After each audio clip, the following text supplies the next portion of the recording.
भारत में 2014-2025 के बीच में मूर्तियां बनाने पे जो खर्च हुआ है, चाहे स्टैच्यू ऑफ यूनिटी हो, चाहे अन्य तरह की मूर्तियां हो, लगभग वो पैसा खर्च हुआ है 7700 करोड़ यानी 8000 करोड़ के आसपास। इतने पैसे में 8000 तो नहीं लेकिन 800 स्कूल बन सकते थे और उन सभी स्कूलों का नाम सरदार पटेल महाविद्यालय रखा जाता।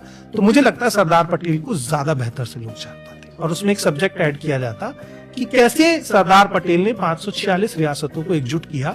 द सब्जेक्ट ऑफ यूनिटी आप पढ़ाते तो लोग जान पाते, मगर इंटेंशन वो नहीं था। दूसरा, मंदिर निर्माण और मंदिर से जुड़े क्षेत्रों को विकास के लिए जो पैसा खर्च हुआ वो लगभग 98,000 करोड़ यानी 1 लाख करोड़ के आसपास है। अयोध्या मंदिर निर्माण में 3200 करोड़ रुपए लगे और मंदिर के साथ साथ अयोध्या का डेवलपमेंट हो इसलिए 85,000 करोड़ रुपए खर्च किया गया।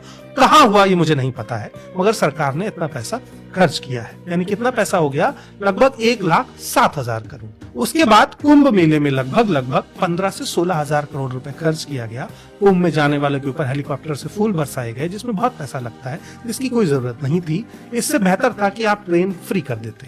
अगर आपको बहुत ही मूर्खता करनी थी तो आप ये भी कर सकते थे। 16-17,000 करोड़ खर्च हुआ यानी 1,25,000 करोड़ रुपए। भारत का एजुकेशन बजट इस पूरे पैसे से कम है और भारत का हेल्थ बजट भी इस पूरे पैसे से कम है। तो जब आप हेल्थ और एजुकेशन पर इन सब ढकोसलों से कम खर्च कर रहे हैं तो मैं आपसे उम्मीद कैसे करूं कि आप काम करेंगे? 85,000 करोड़ रुपए अयोध्या के विकास के लिए।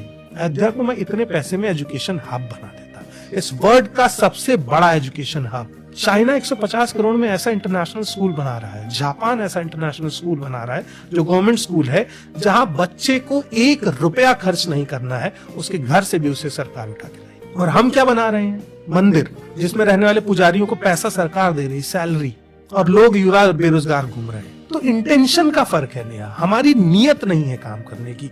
हमारे देश के नेता पैदाइशी कामचोर हैं, हमें ये मानना पड़ेगा, चाहे वो किसी पार्टी से आते हैं। आप मुझे कांग्रेसी कहें, भाजपाई कहें, आम आदमी पार्टी कहें, आप मुझे बहुजन समाज पार्टी का कहें, उससे मुझे कोई फर्क नहीं पड़ता। जो नेता पावर में आएगा वो चोर होगा अगर आप उसे चोरी से नहीं रोकेंगे। सिंपल सी बात है। आप इस भरोसे पे सरकार को नहीं छोड़ सकते कि ये मेरी पार्टी के लोग हैं तो ये चोरी नहीं करें। तो ये डेटा बताता है कि आपकी अकाउंटेबिलिटी में कितना बड़ा लूपहोल है।